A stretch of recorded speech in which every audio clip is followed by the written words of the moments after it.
গাছের তলায় বসে বসে তাকাচ্ছি। মাথায় যদি কিছু একটু লাগে, মেজো ভাবি বললো, আমি রাস্তায় বসে পড়লো। কিছু বললে? না, কি আর বলবো, বলছি তোমাকে রাস্তায় বসিয়ে দিল আর অমনি তুমি বসে থাকলে।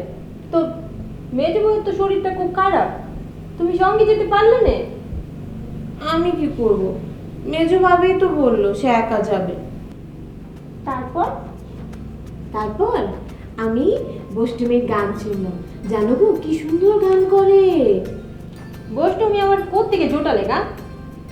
আমি জোটাবো কোত্থেকে, সে নিজের থেকেই আসলো, এসে আমাকে কতগুলো গান শোনালো।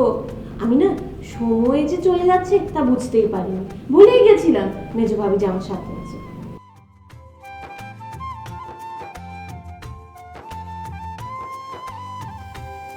কি ব্যাপার আসিয়া, সাথে তুমি একা একা কি দেখতেছো?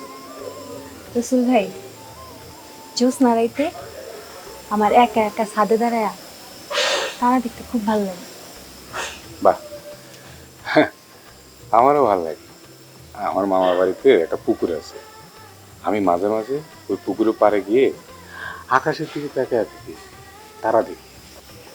আচ্ছা রসুল ভাই, আকাশে কত তারা? আকাশে কত তারা? আকাশে শত শত তারা, হাজার হাজার তারা, কোটি কোটি তারা। তয় সবগুলি তারা একরকম জ্বলে না, সন্ধ্যাবেলা একটা তারা বেশি জ্বলে, আর ওই তারাটার নাম হয়েছে শুকতারা। বাহ, খুব সুন্দর নাম তো, শুকতারা।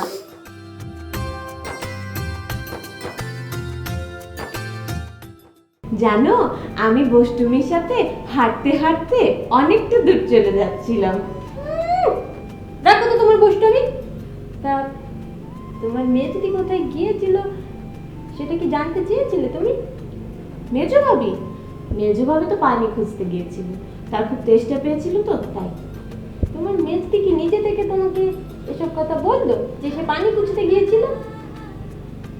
না মানে আমাকে বলেনি, মেজো ভাইকে বলেছে।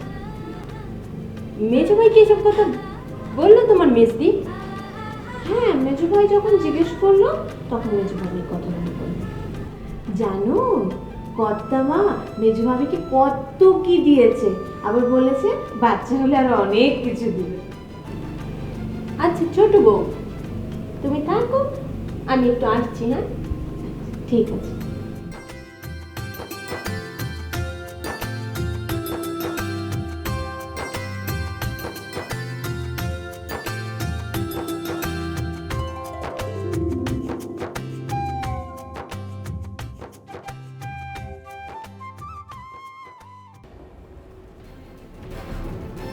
আমি অনেক টাইম ধরিয়া সহ্য করিতেছি,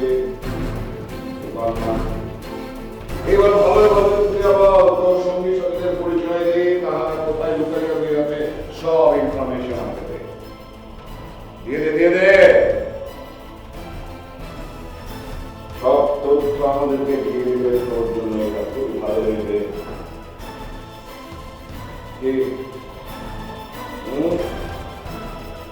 আমার কথা কানে রাখতে না। যদি মুখ না করিস তাহলে কাল তোকে সদরে চলা এবং তারপর সারা জীবন তুই জেলে পচে ওকে বলে দে।